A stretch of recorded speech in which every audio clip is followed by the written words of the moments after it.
Good morning everyone. Today we will study the topic that is vector scan display, which is also known as random scan display. Now in the last class we have studied about the cathode ray tube video display device.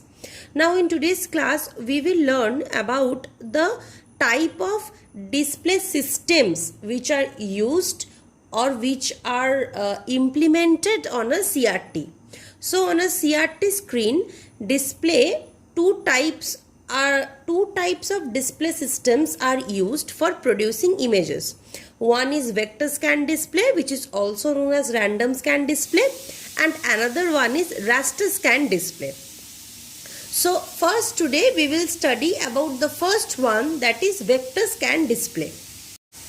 Vector scan display is a technique which is used for producing images on screen. Now we know that electron beam is directed to the area on the screen where the picture is to be drawn.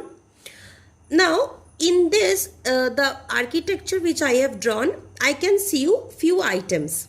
I can see a CRT, there is a CPU, there is an input output port. There is a display controller, there are keyboard and mouse from where the information is input. We input information from the outside world through the help of this keyboard and mouse, and the information goes to the display controller. And there is a display buffer memory where I can see a few mnemonics or few lines of code. Now I will explain individually by explaining each and every system that what are the utilities of these things. The first one which I can see is a display buffer memory. Now the display buffer memory, it stores the display list, also known as, this thing has a few names. It can be referred as a display list, also refresh display file, also refresh buffer display program. So the display buffer memory stores the display list which contains points and line plotting commands. These are all line plotting commands or character plotting commands or point plotting commands. Okay, so it contains codes which are different line plotting commands, like in XY coordinates or in XYZ coordinates. It may also contain character plotting commands. So one thing remember, that is vector scan display was the first type of display which came, and it was mainly used for plotting points, lines and characters. It was not generally used for plotting very good images. It was only used primarily for plotting points, lines and characters. Okay, so the lines of codes, like whenever we need to draw a point on a screen, then we need the coordinate on the screen where we need to draw the point. Suppose a XY coordinate. Suppose I want to draw two lines, or I want to draw a line. A line can be drawn only between 2 points. So I need to provide the x1 y1 coordinate and the x2 y2 coordinate of the 2 points of the or the two end points of the line. Suppose I want to draw a character. Suppose A. So I need to specify, if I want to draw A, then how is A drawn? A is drawn basically, suppose here to here I am drawing a line, here to here I am drawing a line, here to here I am drawing a line. So these two endpoints I need to provide, again these two endpoints I need to provide, again these two endpoints I need to provide. So these all are mnemonics, all are codes which I need to provide to the computer from the external world, right? Because computer cannot perform anything on its own. We need to provide the code on which they need to do the work. Okay, so these are the lines of code. So I have written, for example, these are the lines of code. Now all these lines of codes which are implemented in order to plot points or lines or characters, these lines of codes are stored in the display buffer memory. The next device or the next section or unit of the system which I can see is the display controller. Now what does this display controller do? Now the display controller, it interprets the commands and help the electron beam deflection circuit to to displace the electron beam writing on the CRT's phosphorus coding. Give a certain information from the outside through keyboard and mouse. It first goes to the display controller. The display controller then does what? It gives this code to the display buffer memory. Then this interaction data, it goes to the input output port, it goes to the CPU. Then again, after all the work is done, it comes back through the input output code in the form of display commands, and then it displays these on the CRT. So the display controller basically it interprets the commands in this language, and it helps the electron beam deflection circuit to displace the electron beam writing on the CRT's phosphorus coated screen. It helps the electron beam for producing image on this CRT's phosphorus coating screen. Now, I think I don't need to specify the work of a CPU, the work of an input output core, or the work of a keyboard and mouse, right? So I have explained the work of a CRT in the last class. Now these two systems were new. I explained the work of a display buffer memory, and then I explained the work of a display controller. Display buffer memory is the space where all the codes which are necessary in order to produce the line, image, or lines, points or characters are stored, and the display controller is that system which interacts with the display buffer memory in order to deflect the electron beam properly on the CRT's phosphorus coated screen.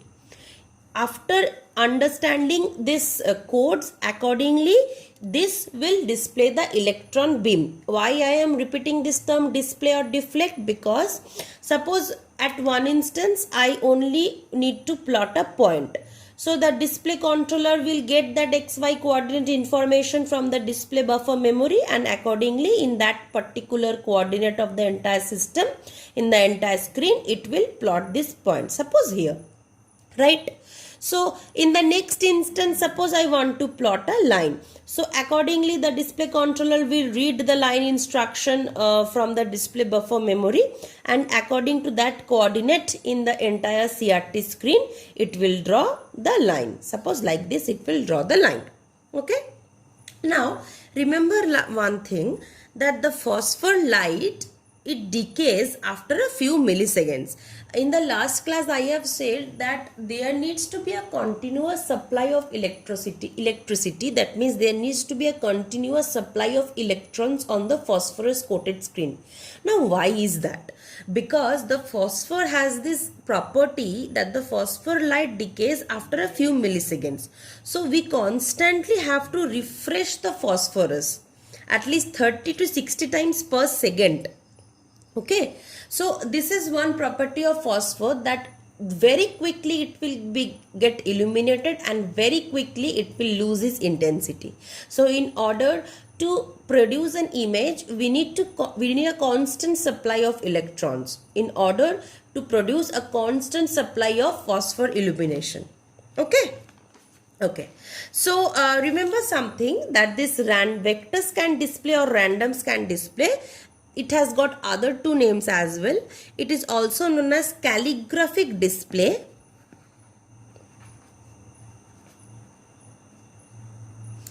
or it is also known as stroke writing display.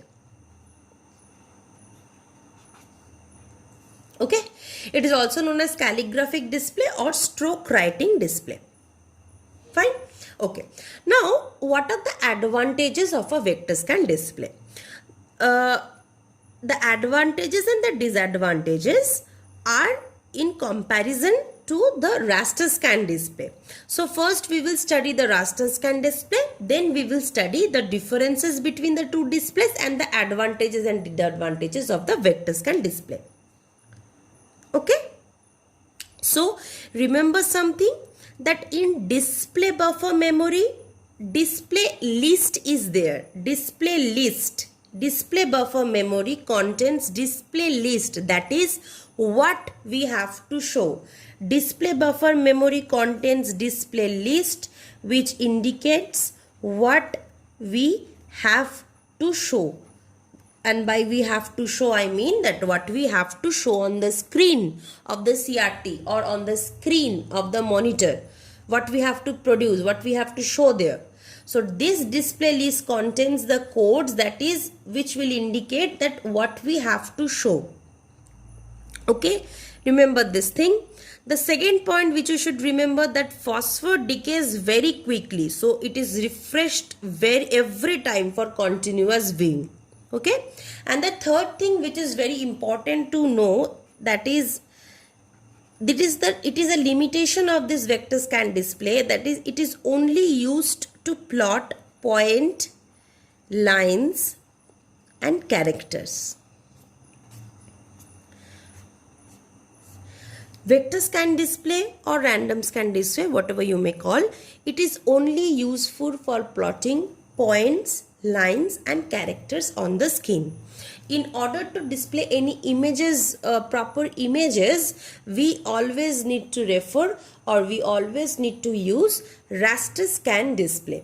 Remember this thing, CRT is a video display device, and this vector scan display or the next topic, that is raster scan display, these are display systems, that is type of display or type of display policies or type of display systems which are used in order to produce images on the display device. So these are the display systems which are used or followed in order to produce images on the display device. Okay, so this is all about vector scan display.